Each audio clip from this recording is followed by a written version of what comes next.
Hold overs అనేది ఇది కూడా బెస్ట్ స్క్రీన్ ప్లేకు నామినేట్ అయిన ఒక సినిమా అనమాట. ఈ హోల్డ్ ఓవర్స్ అనేది మెయిన్ కాన్సెప్ట్ వచ్చేసి ఒక స్కూల్లో ఒక టీచరు, చాలా స్ట్రిక్ట్ టీచరు, అండ్ అతని వర్క్, అతని స్కూలు ఇదే చాలా ఇంపార్టెంట్ అనమాట. సో అదే టైంలో క్రిస్మస్ టైంలో పిల్లలందరూ వెళ్ళిపోతారు, బట్ ఒక పిల్లగాడు మాత్రం ఇక్కడే ఉండిపోతాడు అనమాట. ఎందుకనంటే వాళ్ళ పేరెంట్స్ డివోర్స్ తీసుకోవడం వల్ల వాళ్ళ ఫాదరు ఒక హాస్పిటల్లో ఉండిపోతాడు. సో ఇతడు ఇక్కడే ఉండాలి. సో ఈ టీచరు ఈ స్టూడెంట్ అనేవాడు బ్యాడ్ స్టూడెంట్ అండ్ చాలా ఏమంటారు గొడవలు పెట్టుకునే పర్సన్ అనమాట. సో స్ట్రిక్ట్ టీచరు, గొడవలు ఆడుకునే స్టూడెంట్, వీళ్ళిద్దరూ ఆ స్కూల్లో ఉండాల్సి వస్తుంది అనమాట. ఇవి ఉన్నప్పుడు వాళ్ళిద్దరి మధ్య జరిగిన కన్వర్జేషన్స్ అండ్ వాళ్ళ జర్నీ ఏదైతే ఉందో ఈ టోటల్ హోల్డ్ ఓవర్స్ సినిమాలో ఎక్స్ప్లోర్ చేయడం జరిగింది.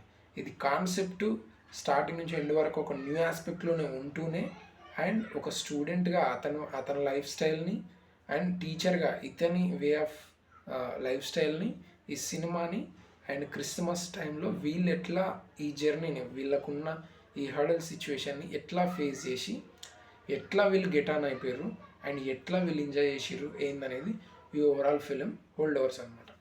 అండ్ మనకు స్టార్టింగ్ నుంచి ఎండ్ వరకు ఎక్కడైతే ఫిలిం స్టార్ట్ అయిందో కొంచెం అర్థం చేసుకోవడం చాలా కష్టమవుతుంది. ఎందుకనంటే ఫిలిం ఇంగ్లీష్లో చాలా తక్కువ ఉంటుంది, మిగతా లాంగ్వేజ్లో ఏదో ఉంటుంది.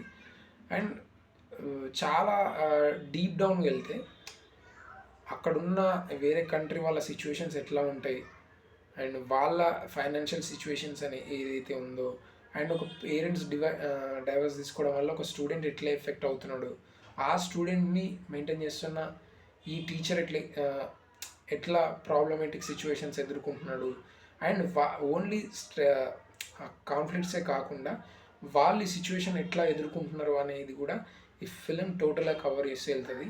I think this is one of the beautiful film I say. ఎందుకంటే నేను చూసినప్పుడైతే నాకైతే it's one of the different and చాలా కామికల్ ఏమంటారు, ఇది చాలా ఎమోషనల్ ఫిలిం కాదు, at the same time emotional ఫిలింతో పాటు చాలా కామిక్ వేలోనే ఈ ఫిలిం అనేది వెళ్తూ ఉంటుంది అనమాట. సో ఎక్కడ కూడా మనకు ఒక డెఫినెట్గా హ్యూమర్ ఉంటుంది, బట్ ఎక్స్ట్రాడినరీ హ్యూమర్ అని కాదు, కానీ హ్యూమర్ అయితే డెఫినెట్గా ఉంటుంది. మనమైతే ఎంజాయ్ చేస్తుంటాం చూసినప్పుడల్లా. That all I can say and you will love it. That's the thing. That's it. Thank you for watching. Please do subscribe.